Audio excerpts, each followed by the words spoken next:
Well, hello there, and you're so welcome to day 6 of our Declutter Your Home Challenge. Now, by now you're doing really, really well, and you're getting a good taster and a good feeling for what it feels like to declutter and the benefits and the powerful benefits that it brings to your mind and to your life. So today I'm going to touch on something that is a little bit more difficult, and it is a whole subject of sentimental clutter. Things that we have in our home that we associate with memories and emotion and we give meaning to. And sentimental clutter is different for everybody. It could be something like reams and reams and reams of artwork that your children created when they were little, or it could be a set of antique china cups that your mum had in her house that you have inherited, but you don't use. And there's so much of us that are tied up in guilt and sentimentality and this fear of letting go. And when you're letting go of something that somebody gave you, somebody that you love, because it has no part in your life anymore, you're not letting go of them, and you're not being disloyal to them, and you're not letting go of the memories. But if you hold on to something that you truly don't enjoy and don't use, you're not being true to yourself. So I want you to think about that. And this is a difficult one, and you cannot do any emotional sentimentality decluttering until you're in a good, positive frame of mind. And that's why I leave that until the end, because you will not do this on day one. You need to get into the habit of decluttering first. You need to get into the decluttering mindset first before you're anywhere near ready to let go of items that have sentimental importance in your life. And there are easy ways that you can do this and equip yourself with the strength to do it. First of all, I would suggest that you set a time frame. Again, take out your timer, set a timer for 20 or 30 minutes. Maybe if you are doing this in your attic and your attic is full of sentimental items, maybe start with one box and work your way through that to your timer, and then rest and recharge. And just like before, you're going to have your 3 bags or 3 boxes, whichever you use. You're going to have the discard box or discard bag, which is always the easiest one, because that you can, without a second's thought, you can actually fill that and get rid of it, let it go. Secondly is a donate pile. And with sentimental things, it's a little bit different, because there are times maybe that you could gift some of these items to another member of your family who might really enjoy what you're giving them. And if not, charity shops will no doubt absolutely love what you're giving away.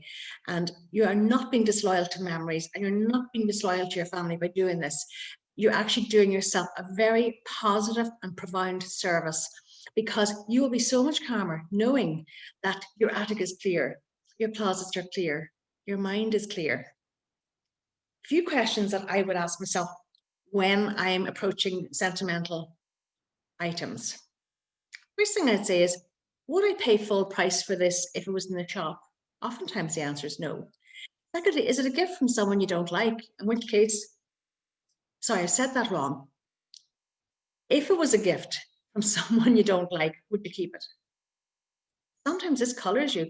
I have often talked about removing negative association in your life and in your home, because items in your home that have a negative association that remind you of a time when you weren't happy or were given to you by somebody that you really don't like, this seeps into your psyche, and it does have a profound effect on you.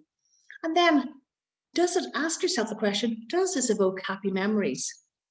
And if not, just gently and quietly let it go. Just because it was a gift doesn't mean that you're obligated to keep it. And don't feel guilty, because you are undertaking a mission to declutter your home, and in doing so, empower yourself and calm your mind and create this happy, beautiful place for you and your family to enjoy. So if somebody gave you a gift that doesn't belong with you, that is not your style, it's not your taste, this is your home. It is nobody else's home. And I want you only to have that which really does bring you joy, bring you happiness, bring you contentment, and that which you actually use. If you have multiples of something, say going back to the children's artwork, you can keep 1 or 2. That's what I did with my 3 boys. I went through all the art in the attic, and I kept 2 pieces from each of them. And I'm very happy that I did that. Another thing that you can do is make a digital map of everything and take photographs. of all the art if you want, because then you can happily let them go. But do try to give away as much as you can to relatives or to the charity shops. And when you're going through things, I want you to focus more on what you want to keep rather than your inclination is, oh, what do I need to get rid of? Well, no, if you actually decide what you want to keep, what's really important to you, and that lets the letting go of everything else so much easier. And only keep things that genuinely bring you joy. I can't emphasize this enough. When we finish our 7-day declutter challenge, I do have a full-blown course. It's an online course. It's a 5-week course that will bring you from here to there, that will bring you on a day-by-day, week-by-week basis to a place of strength where decluttering will become part of your DNA. It'll become so easy and so intuitive, and I will be there with you. It's an online course, so the content is there for you forever. It's a video course. There are course notes, and there will also be a private Facebook group where I can support you whenever you need support, and where you will meet like-minded people who will support you as well. Now, one thing I will say to you, and this is really, really important, if you are still grieving, I do not want you to undertake any sentimental decluttering. You must be in a strong place. I can remember when my mum died, it took me a full year before I could go into the room in our house that she used to stay in. And then I was able to go through her house. But I certainly was not able to do that before that. So if you're still grieving, now is not the time to do this. You can do a declutter of the non-sentimental items in your house, absolutely. But this you must only do when you're in the right mental, positive frame of mind. And now another thing that you can do that I find very useful, and I've done this for each of my boys, is I have created a memory box. And I bought beautiful boxes, they're black and white boxes. So I created a memory box for the 3 boys with their artwork, with things like their speech and drama certificates, their sports medals, school reports, anything that I really wanted to keep, and maybe their children down the road might love to keep.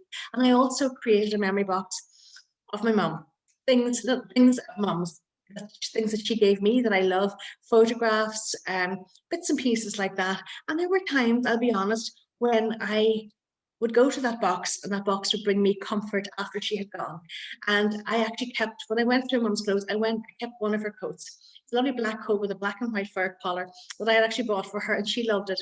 And I kept it. And any time that I felt sad, I wore that coat because I thought I could smell her, and I felt so close to her.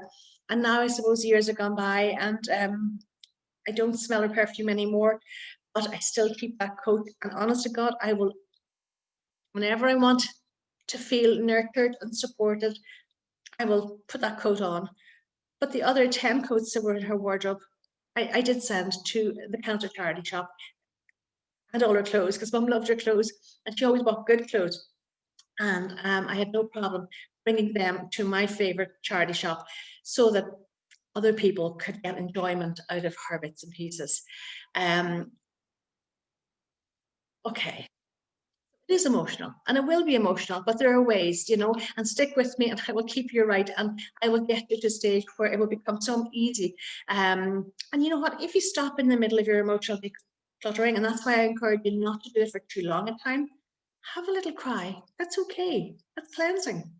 And maybe say goodbye to the items, and have little memory times. But it's very easy to get sidetracked. So that's why you listen to your timer, you work with the duration of the timer, and then you take a break. You have a cup of tea, you have a cup of chamomile tea, you go for a walk, you do whatever grounds you. And then when you're ready, you move on again. So I made a few little notes here of little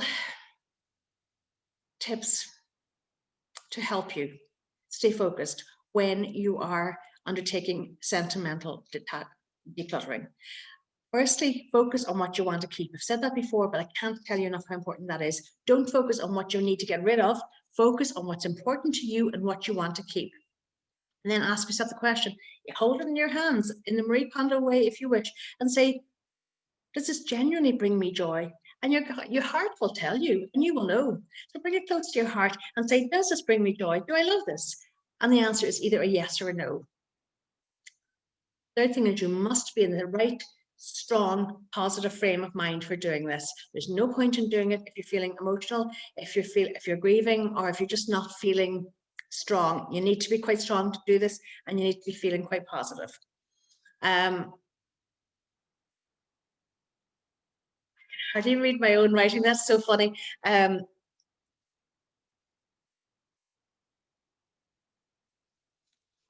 can't actually read what I've written.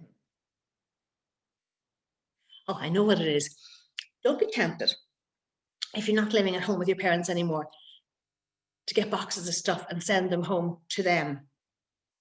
And likewise, if you're living away from home and you've got your own home, all this stuff is still in your parents' attic, take it from them. Do not make them have it. Do not clutter up somebody else's home with your clutter. You must take responsibility for it. You must take ownership for it, and you must make the decisions about what stays and what goes, but it must stay with you. And the last piece of advice that I'll give you is keep your photographs until the end. Go through your photographs, pick them all out of the boxes of the albums or whatever, put them on the floor, and only pick the photographs that you love, that everybody in the photograph looks really, really well, and flattering photographs are everybody, happy photographs are everybody. Just keep one of each. If you've got a couple of the same photograph, one is all you need. You can scan photographs if you want to keep them that way. And it's a lovely thing to do, to go through photographs with your family and to have the memories and the laughing and the reminiscing. I do remember the night that Mum died. We came home from the hospital, and we opened up I had a big trunk of photographs, and we sat in one of our sitting rooms and we went through the photographs all together and reminisced. So your photographs are really, really important, but I want you to keep the ones that are worthy of keeping, the ones that are really, really good quality, that you love. And one thing that I did actually, when I went through photographs quite recently, I picked out photographs, and Mum has a friend who's in a nursing home, and I actually picked out quite a few of the photographs and sent them to her, and she was so thrilled. So sometimes sending a memory to somebody else is the right thing to do, and will give them a lift. So tomorrow is day 7. Tomorrow is our last day of our challenge. I hope you're enjoying it, and I hope it's not too much, but I think I'm taking it gently, easily with you. I'm not throwing everything at you. As long as you mind your energy, mind your own mental space, we will get there. And if you do want to know more about the online 5-week course, do get in touch with me or send me a message, and I'll get you all the details, and we will have a lot of fun and a lot of decluttering together. So I'll see you again tomorrow. Mind yourselves and mind your mental energy.